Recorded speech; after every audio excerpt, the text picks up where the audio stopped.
I'm delighted to introduce Todd Long with BluePrint, a blue-collar incubator. I'm really excited to hear about this program.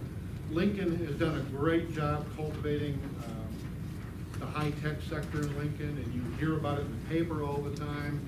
You hear about it on the internet all the time, but what you don't hear about all the time are the other businesses that are starting up all the time in Lincoln that are also equally as vital to the economy in Lincoln and to job growth. And there are services that we all need and use, things like construction, things like plumbing, electricians, you name it. Those are all valid businesses. We need them desperately in our community. And now we've got a group that's addressing that situation because there is a shortage. If you're trying to get anything done on your home, good luck finding a contractor now. They're hard to come by. So we need more of those folks. And Todd Long is here to talk about BluePrint. Todd, thank you for being here. Thanks, Steve. Let's see if I can turn this mic on. Yeah, so good morning, everybody. Is that too loud? That's all right. Okay. Yeah, so Steve pretty much told you everything I wanted to tell you. Yeah. We founded BluePrint about a year ago, so we're still trying to kind of figure it out as we go. But as Steve said, it's basically an incubator for people that start businesses in the blue-collar trades. So plumbers, framers, people that make things with their hands. So before I get into what BluePrint is in more detail, I do want to talk a little bit about the company behind it. So I work for Kidwell. I run the innovation group. And Kidwell, as many of you know, is an electrical contractor. So we've been around for 70 years, started in 1948. So it's kind of weird that an electrical contractor starts an innovation group, but what a lot of people don't know about Kidwell is that we have founded 6 other companies in the last 20 years, so we're very entrepreneurial. And again, as Steve had mentioned, there's a lot of support for startups in the Lincoln community, and they're great resources. But there aren't a lot of, well, it's a little awkward for a plumber to show up to some of these incubators, so it may not be the perfect fit. So we thought with our experience in entrepreneurship and in the contracting world, it might make sense for us to start something that we could help these folks. So our ideal candidate is somebody that knows the trade, knows the skills, but maybe doesn't know the business side of, starting their own entity. So that's what we do. We bring the professional services in, and then we complement the skills that they have to get them started. So it's a 3-year program. And in that 3-year program, year 1 is basically we get them up off the ground, so everything from legal to marketing to whatever else the company may need just to get up and running. Year 2 is more of a scale model. We're not really looking for businesses that just want to be one person and done. We want them to grow. So we help them with HR, we help them with leadership skills and things of that nature. And then year 3, we're looking to help them maybe look up from the work that they do every day and start thinking about where do I want my business to be in 5 to 10 years. Because a lot of businesses, they're so busy working that they don't think about how do I scale this, what do I want my business to truly look like in the future. So we kind of help them with that portion of it there. So the program is intended to last 3 to 4 years, and we do not intend to own the business or be involved with it after that. So help them get up, get them going successfully, and then we kind of kick them out of the nest, so to speak. So there is a small equity stake in the company, and we do loan up to $50,000, which is independent of the equity position. We'd rather not be in the business of banking, so there's other people that are good at lending money or the banks that can do that for them. But if for some reason a company's not quite ready to get that loan, we can loan those resources. And then at the end there is a small buyout, and then they own the business in its entirety.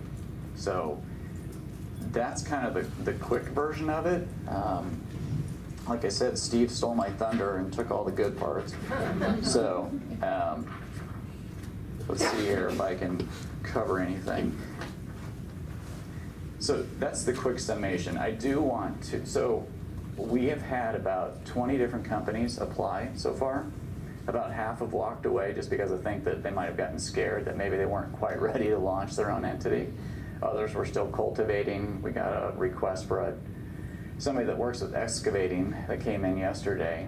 And then our first company that we've launched is actually Bradley with Black Cat Paint, which has been great fun. We've got him up and running, and as he mentioned, he's at 19th and Holdridge. And so we're about 4-6 months in, somewhere in there. I think it's 8. How long have you regretted this decision? I don't regret it. But January 1 would be when it would have started, but we started taking jobs in March 1st. Okay, March 1st is so when we kind of turned it on. 2 months of setup. Yeah. And it takes longer than you think, and it always costs more than you think. Everybody always hears that, but what we try and do is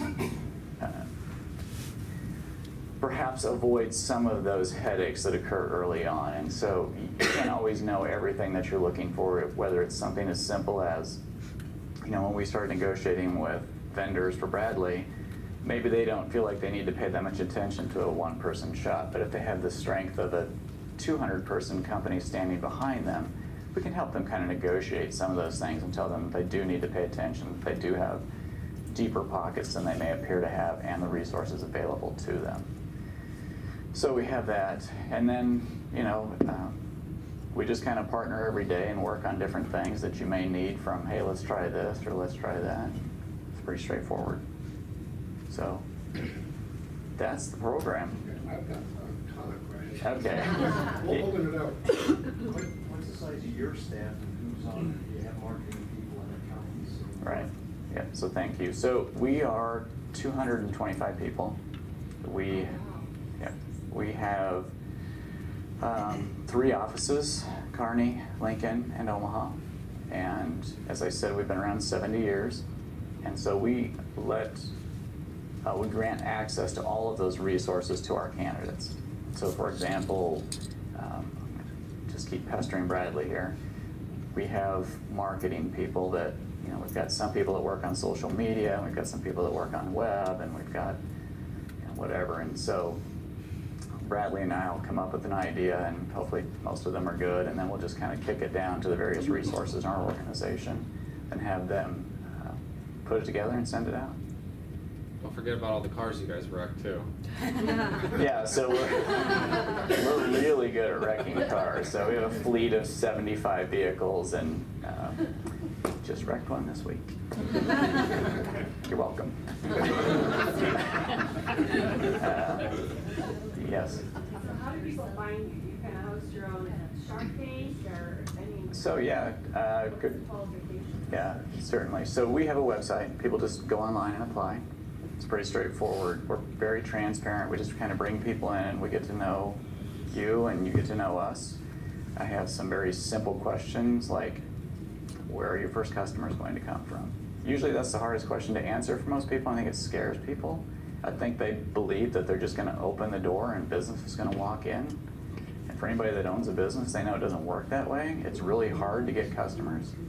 And so we kind of want people to think, or maybe at least have an idea of where the first customers are going to come from. I don't need to know where every customer is going to come from, but for example, in the contracting world, if you've been working with a general for a long time and they've agreed to send you a few jobs to get you started, that's a good place to start. You don't need to know every company, right? But if, in Bradley's case, he works with a great company with bad drivers. It's a good connection. Who do you know that wrecks things that you can fix? So, does that make sense? Okay. So, real quick, to add to that. So, we kind of go through a 3-interview on average process, and then usually by then we kind of know if we're going to partner or not. And then there's a background check, and then we just decide if the terms of the deal. There's a small management fee every month, and then the equity buyout at the end, and then we just kind of drop the contract. Let's go back there and we'll come up here. So you referenced an equity buyout, percentage stake. Is it customized based on the deal, or is there a pretty standard way you guys go about that? It's pretty standard. Right now, it's 19% of year 3 revenue. Just gross or net revenue? Gross. Yep. And do you look for businesses that have already started? Are you looking for, you want people who are just brand new, haven't done it before, maybe know the industry but haven't done it? Because as I hear people, I may be able to refer them. Yeah, certainly. So in our mind, our dream candidate is somebody that's perhaps a business owner's right-hand person. They know everything from where the work comes from, what a contract is, a proposal, how to do the work. Maybe they've led a team, and then they're ready to go out on their own. Gotcha. But we will talk to people that are started, but it seems like maybe they're too far down the. Right. Okay. Yes, sir. So partnerships that don't work out, you said about half of them. Is that from individuals that get too scared of the risk, that on your end you say, think a little bit more about your concept Right. and get a little bit more mentoring, or how do those end up not working out at that time? Sure. So we get a lot of referrals from the bank. A lot of people go to the bank and the bank says, hey, you're not quite ready. Why don't you go chat with Todd? He doesn't know any better. You can waste his day. And what happens is that we just kind of talk through, what is your idea? What's that look like? And regardless of whether they partner with us and whether or not we want to partner with them, we try and help people. So ideally, I can help somebody where they choose to go into business on their own or with us. And I think what happens is the more that we help them, they start to realize that this is a lot of work. And maybe they realize that there's more risk than maybe they had initially thought. Maybe the idea, not everybody, a lot of people want to open a business. It's very romantic. It would be fun to open whatever your dream thing is. But when you start to realize how many hours it takes and what you're putting on the line, it does scare a few people off. That's not our intent, but we do want people to have an honest evaluation of what they're getting into. Yes, sir. Do you normally have pre-existing conditions set for this person has to have this ROI, this person has to have this number of sales, this person has to have this much revenue, if this is seen as a good fit, or what's your guy? Or a better question is, what are the metrics to determine if this is a good fit Right. or not a good fit? We don't have this amazing algorithm calculated that gives us some magical answer. So what I do is I try and tell people, what is it that you want to do? For example, they say, I want to be a landscaper, and we're going to do all landscaping. Well, maybe narrow that down. I'm going to do retaining walls. Let's start there. And what does an average retaining wall bring in? Let's just say it's $5,000. Well, what do you clear on $5,000? I clear $2,500. And how many of those can you do a year? Because a year's not, most people don't put retaining walls in January. So we shorten that cycle down. So we just kind of figure out what is the simple break even on their business model. We don't make it any harder than that. And if they show that they can, that's usually really telling, right? Because right now they're with a firm and they're making $45,000 a year. And they're going to go out on their own, and then suddenly their model shows them they're going to make $12,000 a year. Or maybe it shows that they're going to make $80,000, and you think, well, you know what, you've got a shot at this. So that's usually what we kind of start with, is does this thing even have a chance at getting off the ground? Does that kind of make sense? Okay. Yes, sir. When you started this, was it more or less a non-profit meant to be, or was it meant to be a profit center? It was meant to be a profit. It's been a nonprofit.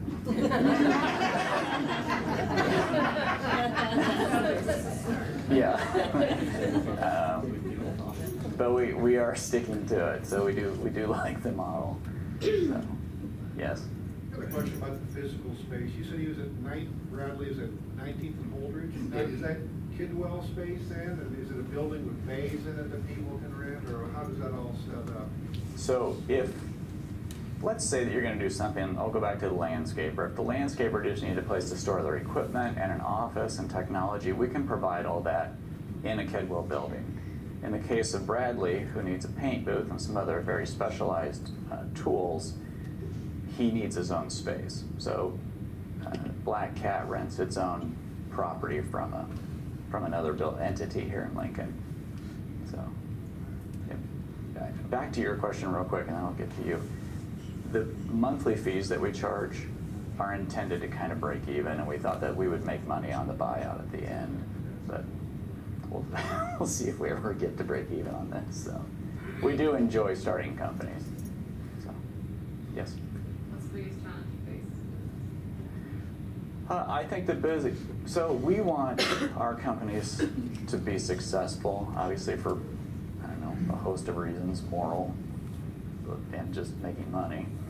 But I think it's just finding customers, just like everybody else. We want to find good candidates that we can help make successful. And I think that the right candidates will probably, just be perfectly honest, we think they'll probably make it on their own. But we'd like to see if we can't get them to scale faster and quicker. Maybe they can get to 20 employees in 3 years versus 10. And we think that we can help them do that because we have a history of doing that within our own company.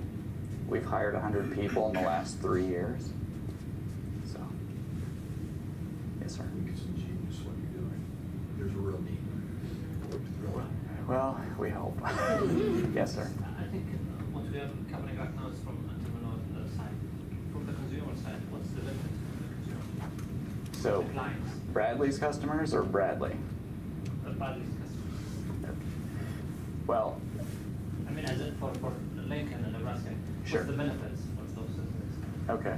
Is it gonna reduce the prices, the cost, or give them variety option? I think there's a couple of benefits. One, I think that we can help more businesses succeed. So let's just say if you have 100 businesses start and half fail, maybe we can reduce the number of failures, and that might be good for the community. As far as the customers go, I do think that there are ways that we, and hopefully Bradley thinks this, hopefully we can achieve efficiencies that maybe independent businesses cannot achieve on their own, that they can achieve with us. So we can help them negotiate better rates and better deals that maybe they couldn't achieve on their own yet. They will in the future, but maybe we can get those efficiencies faster. Yes, sir. So how can this room help you? Is it connections to educational institutions of students who might be studying welding and business? Is it referring people that we know who have always said they want to start their own business? Like how can we help you grow your pool? You know, I think all of that we want. If you see the ideal candidates, send them our way, knowing and convey to them that we may not be the right fit for them, right? But as anybody in this room knows, networking's 90% of the time never a bad idea, right? The more people I'll be honest, half the reason I'm here is I want to help you guys because we have lots of people applying. But the other half is I'm here exclusively to help Bradley find customers. And so if I can just stand on a street corner and tell, more people about the people that we're trying to help, then, at the end of the day, that will help me. But what I really want to do is help these companies get started. I work for a very successful company. I'm going to get paid whether Bradley succeeds or not. But that's not really what we're trying to do here. We are trying to help these entities be successful. And the only reason I make money is if he's really successful, because I get a fraction of what he gets. Yes, sir.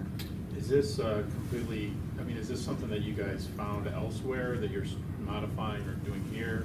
Is it something that you ever want to scale and share with other cities? What are your thoughts, big picture, on it? Sure. So we have only found one. It could be others, but we've only found one other in the United States that does something like this. Our thought as far as scaling is that we would reach out to some other communities. So let's say Sydney, right? Cabela's pulls out. And we would find maybe a dozen people that were successful, that had connections in the community, and they would form sort of a board. Maybe they would donate $25,000 to $50,000 each into a loan pool, not a charity. And then they would be the folks that would help their own BluePrint candidates in that community. And we would take a much smaller stake in that. They would sort of own it, but again, almost a philanthropic effort to grow the concept if it worked in other communities. Who's the other one in the U.S.? Where is it? have to apologize, I don't remember the name. I had a spectacular intern that was good, and I just put him on the hunt to see if he could find it. If for nothing else, to see if we could do things better here, that, you know, somebody else has already invented the wheel, then. I think Nick said it was in Detroit, maybe, but I don't remember a name either. Okay, thank you. But I'm pretty sure he said Detroit. Yeah, if you come across it, I'd love to know. Yes? As you mentioned, there's a lot of people that know their own skill, but they don't necessarily know the business side of that trade. Sure.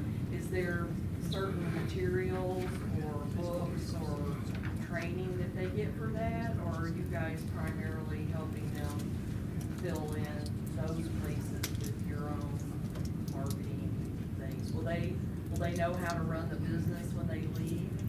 Well, the intent is yes, but we basically just kind of work every day together, and we But no formal, like, classroom training card or anything like that? the intent is to have more formal training in year 2 and 3, right? But year 1, you're chained to my hip. Yeah.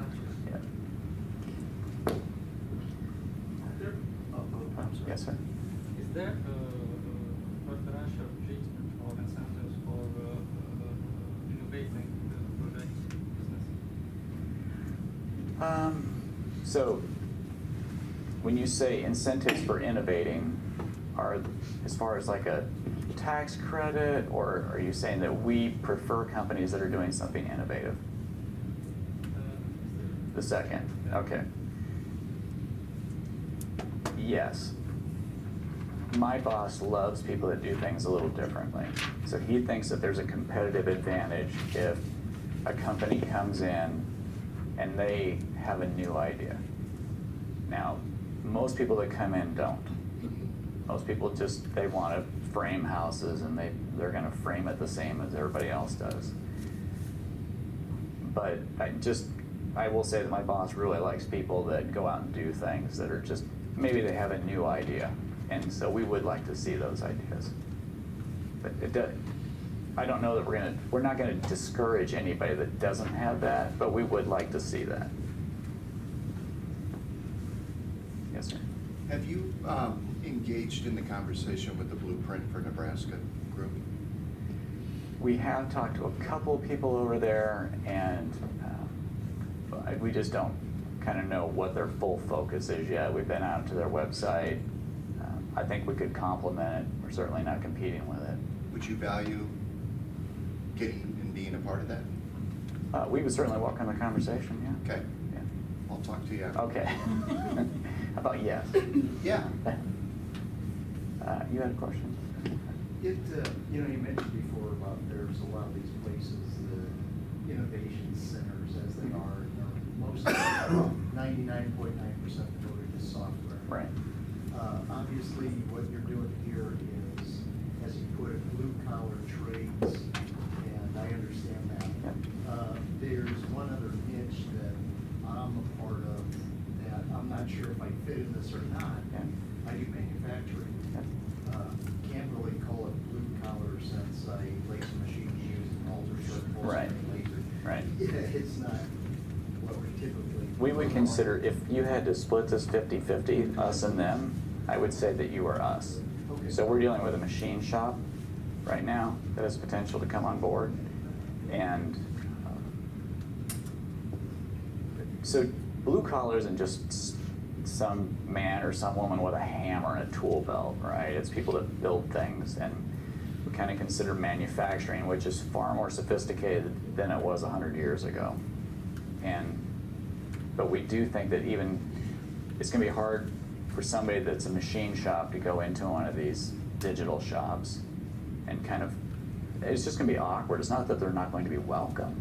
I just think that they're not going to know what to do with a CNC table or whatever. So I think that we can, there's also the bid world versus selling stuff, and we understand the contracting world of bidding, which is where some of those end products go that we can help with.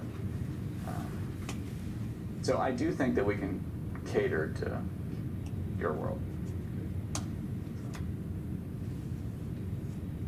Any other questions for Todd?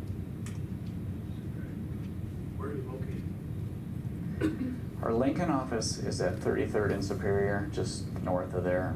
It's Folkways Circle, but it's between Superior and North Star High School. We have a newer building out there, and then we just launched a brand new building that we opened in Kearney, and then we have a newer building in Omaha near TD Ameritrade. Bradley, a question? Yeah, so I figured that Bradley would get some interrogation here, so yeah, by all means. Bradley, can you just tell us what it's meant to you to be involved with the BluePrint program as far as getting your business off the ground?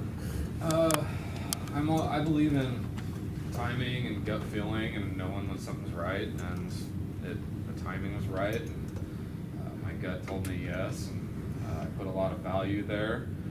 I love the idea of it. I'm not familiar at all with, tech startups or software, anything like that. I could honestly care less about any of it. If it's not tech that's related to auto collision, I'm not interested. But to hear, them say, well, there's a lot of tech startup, we got this option. It spoke to me. I grew up blue collar. I'm from a small town. My dad's been a welder fabricator up in Pender, Nebraska for 30 years. Other than that, a farmer working on the cattle yard, nonstop working. I'm only comfortable when I have tons of stuff to do and trying to figure out how to multitask it. Do this while I'm doing this. And when they can offer their back office services to me and keep working so I can focus on doing a good job, that just was meant to be, in my opinion. And Ryan and Todd up there at Kidwell, I've gotten to know them really well on a personal basis. It's not just starting up. I mean, Ryan and Todd both give me just general business advice too, and we bounce ideas back and forth, and some of them are great, some of them aren't, and at least there's people there to tell me, well, that's probably not a good idea, because the last thing I'd want to do in my early years is make poor decisions. So it's nice to, say to Todd, hey, if you wrecked your car, what's the best approach when handling the situation, because he's a consumer also, and yeah, it's just the whole blue collar aspect of it. I mean, I wouldn't have my life any other way as a hands-on career. If they can help catalyze that and establish me, then that's great. Anybody else have questions for me? I mean, since the beginning of the year, been at it. Yeah. What was the most challenging part for you? The most challenging, well, I think most people would probably say the jump to doing it, but as I was speaking to her earlier, I painted for 12 years, 11 years of that were at an established shop here in town. The first 6 years of that were great, but I was working long hours. Most body shop technicians are paid on commission. So, I'd see that paycheck to where I could, work 60 and flag 120, but to do that, I had to really sacrifice a lot. So the last half of being a tech at the shop I was at, it was just kind of growing in me, building in me, like, hey, am I gonna keep putting in all these long hours for somebody else, or am I gonna do it for myself? That really wasn't the tough decision to make that jump, because in my mind, I already had made up that decision, and before I came across BluePrint, I had already organized my LLC and acquired the property. So I was already in. But yeah, the toughest part was honestly not being a PPG painter anymore and switching to a different paint brand. I mean, that was probably the biggest challenge. Is when you're a painter and you've worked with a certain company's product for so long, you've come to know how well it can perform, and you know that you can put yourself behind it because it's a quality product. As Todd had mentioned, negotiating with vendors, that was probably the toughest decision. But that's just painter talk. I painted for 12 years, so to switch to a different brand after 12 years, it was tough, because it's like, well, am I going to put my name on this new product now that I've never sprayed before and I have no training on? But luckily the vendor, they helped me negotiate with them, and they swooped in and they took care of me because, again, they're a competitor. So when they heard, one vendor wasn't going to help me out, they're like, well, we're going to help you out, because they acknowledged the value behind BluePrint and Kidwell, whereas the other vendor and manufacturer apparently didn't understand that value, but their loss, right?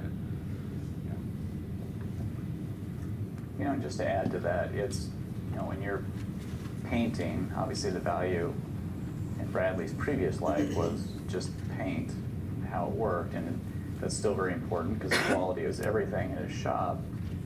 But there is more to, now suddenly you're dealing with the vendor and what comes with that. And so we try and make sure that we step away from, whatever the tool is and figure out, well, what else is at stake here? So we try and bring that with BluePrint. Well, thank you very much, Todd.